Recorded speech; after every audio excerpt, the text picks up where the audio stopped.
guys, it's Courtney, and I'm here with a pretty quick card using the Joy die set by Spellbinders.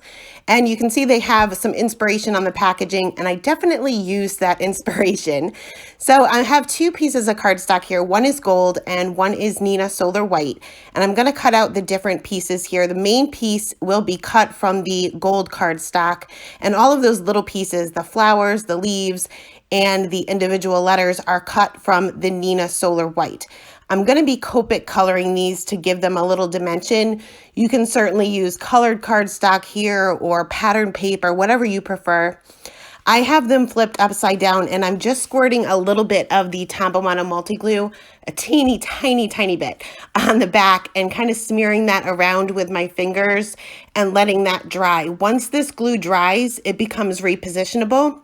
That way I can stick them down onto some scrap paper while I do my coloring and they're not moving all around, and I can just pick them up pretty easily.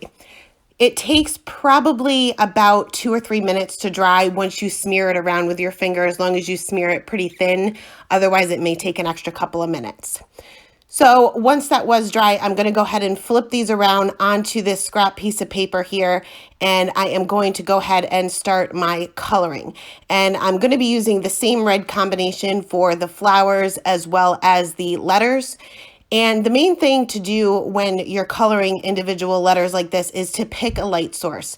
You probably don't want to pick a center light source because that may be a little bit difficult to fit in all of your colors, but I'm picking the right. So all my shading is going to be to the left. So I'm going to start with my lightest color, which is the R22, and I'm just going to get my paper saturated. This will make my blending a little bit easier.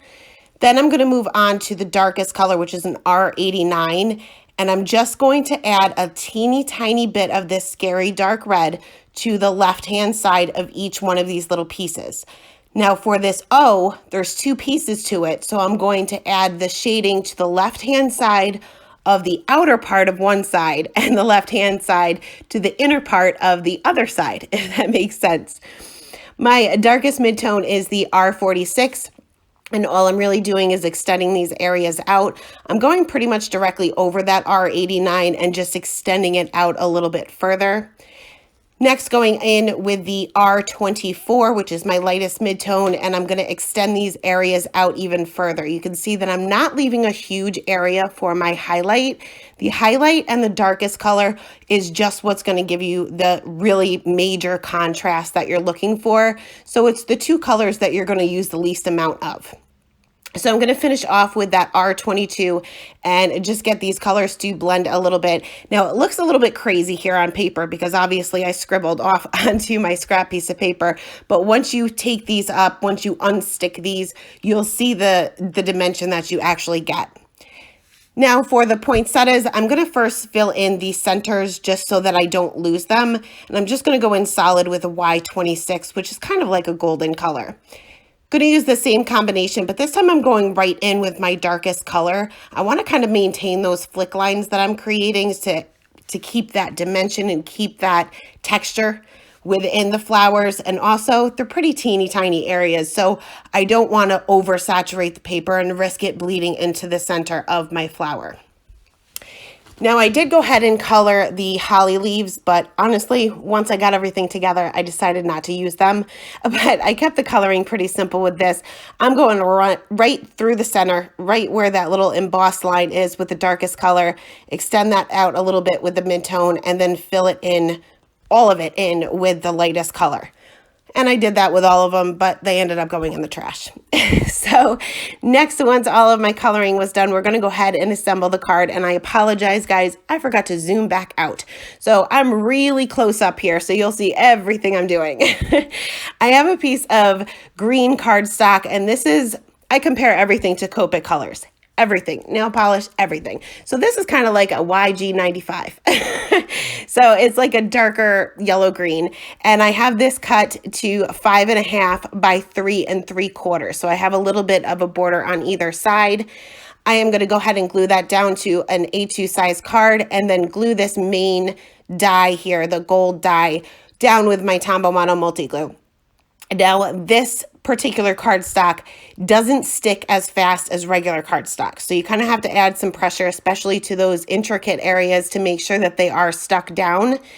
And then I'm going to go ahead and add everything onto this. So you'll see here that I'm going to start off with my letters, and they have a nice border with that gold cardstock behind it. And now that they're pulled off of this scrap piece of paper with all my scribbles, you can see that they really do have dimension, and they actually do look the way they're supposed to, but they won't on that scrap paper, I promise. So I am using my wet glue here because this does give me a couple of seconds to move things around to make sure that they are positioned the way I want them before they become permanent.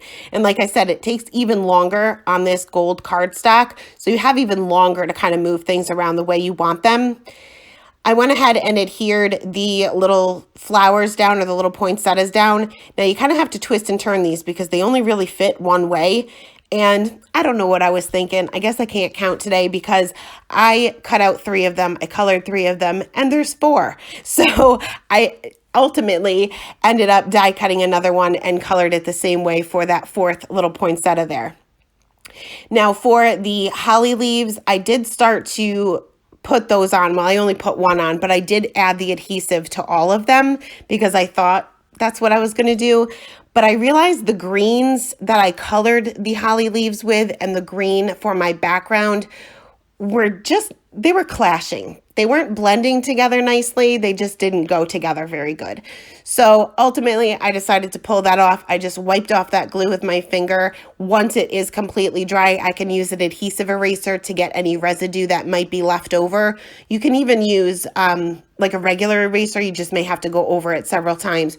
Do not use a sand eraser. If you use a sand eraser, you're going to lose all of that metallic gold that is kind of laying on top of that cardstock. So once all of my pieces were put together, I'm going to go ahead and add a border on either side of my main panel here. And I'm going to bring back out that gold cardstock, and I'm cutting this into 2 strips that are 1/4 of an inch wide, which our panel was 3 3/4. So you add 1/4 of an inch on either side, and that should be 4 1/4. Had I actually lined up my card panel right, but we will fix that in a minute. I am going to go ahead and add my glue down to my card base itself. For me, it's easier to add the glue to the card base rather than that little strip. And then I can have a couple of seconds to line everything up, and anything that's hanging over, I'm just going to snip those off with my scissors. You will want to make sure that your adhesive has at least a couple of seconds to dry before you snip that off, because sometimes you can kind of pull off the rest of it. You obviously don't want that to happen. Now, I didn't line this up perfectly, and I have a little teeny tiny bit of a white showing on the right-hand side. So I'm just going to snip off that part of the card base so that isn't showing. Nobody will ever notice the difference if it's that little of a difference between an A2 size card. Next, I went a little crazy with the Nuvo Dream Drops. So I'm using the Cloud 9, which is a iridescent white, and I'm also using that green color, and I don't have it in front of me, and I can't think of the name of it right now, but I will link it below. And I'm just adding this as if they were kind of like berries coming off of these branches. Now, when you're adding the Nuvo Drops or Dream Drops or anything similar to that, you want to make sure that if you're adding a lot like I am, that your drops aren't anywhere near close to touching. If they touch, they're going to kind of just merge together and be one big blob rather than a single dots like you want them to be. So just make sure that you're leaving enough space in between those. So once that's done, I'm going to add a little bit of sparkle to just my letters, just the joy, with a Nuvo Aqua Shimmer pen. Now, it depends on what kind of shimmer pen you use, but the Nuvo is, I think it's alcohol based. So it will kind of move around your color a little bit. So you don't want to go over it too many times. You just kind of want to quickly go over to add that sparkle. Then I am going to finish off with some glossy accents because you guys know I love my glossy accents. And I'm going directly over all 3 of those letters. I kind of outline it and just use the nozzle to kind of spread things out as I go. And I don't know whether you guys can see on camera, but especially with that J and the O, some of it kind of spilled off, I guess you could say, the letter. So before that dries, I'm just going to use a craft knife to kind of pick that up, and nobody will ever know the difference because it's going to dry clear. But that is it. That is the card for today, guys. I'll leave all the supplies listed in the description box below. Thanks a lot for stopping by and have a great day. Bye.